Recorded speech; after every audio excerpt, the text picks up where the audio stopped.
All right, let me ask you something. Have you ever picked up a book that felt dangerous? Not like a horror story, but a book where the ideas themselves feel risky to even think about. Well, today, we're diving into a celebrated novel from Ethiopia that's exactly that. And trust me, it's one of the most mind-bending, mysterious journeys you could ever take on the page. So here it is, Emegua by Alamehun Galage. Now, in Ethiopia, this thing is huge. It's not just some modern classic, it's a real literary phenomenon.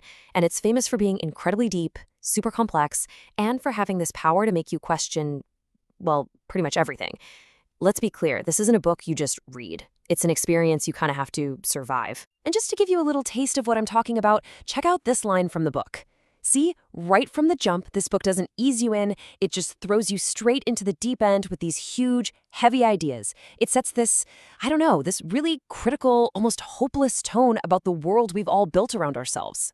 Okay, so now you might be thinking, what's the plot? But honestly, trying to summarize the plot of Emegua would completely miss the point. It's just not that kind of book. Instead, we've got to dig into its central mystery.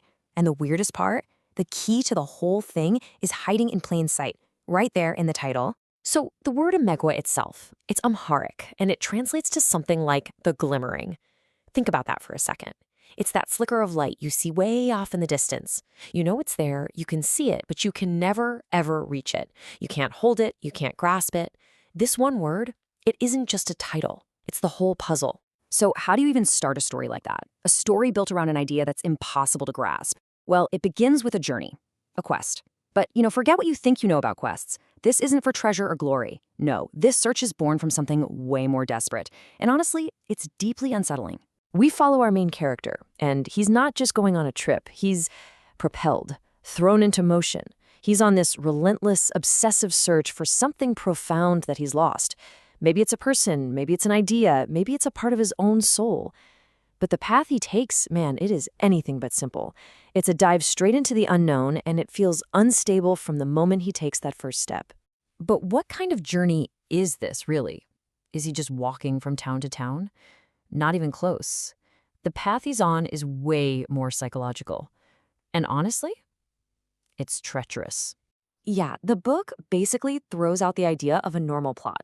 Instead, the whole story unfolds as a path of encounters. Our guy is just wandering, aimlessly, and every single stranger he bumps into gives him another piece of this puzzle. But here's the kicker. With every new piece, the puzzle just gets more complex, more disorienting. Every conversation makes him feel even more lost. And make no mistake, these aren't just random chats on the side of the road. No, each encounter is like a cryptic clue, and it's designed to push not just the main character, but you, the reader, deeper and deeper into this philosophical maze, a maze that feels like it has no exit. I mean, just imagine this. You're completely lost, and every single person you ask for directions just answers you with a riddle.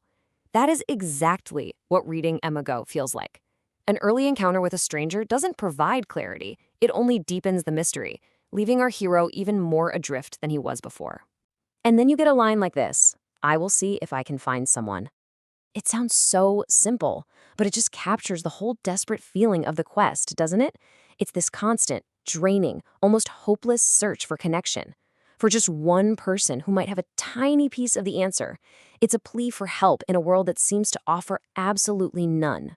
And that's because this journey, it's not really about the miles he's walking. It's all happening inside his head. These conversations force him to stare down the barrel of the biggest questions you can think of.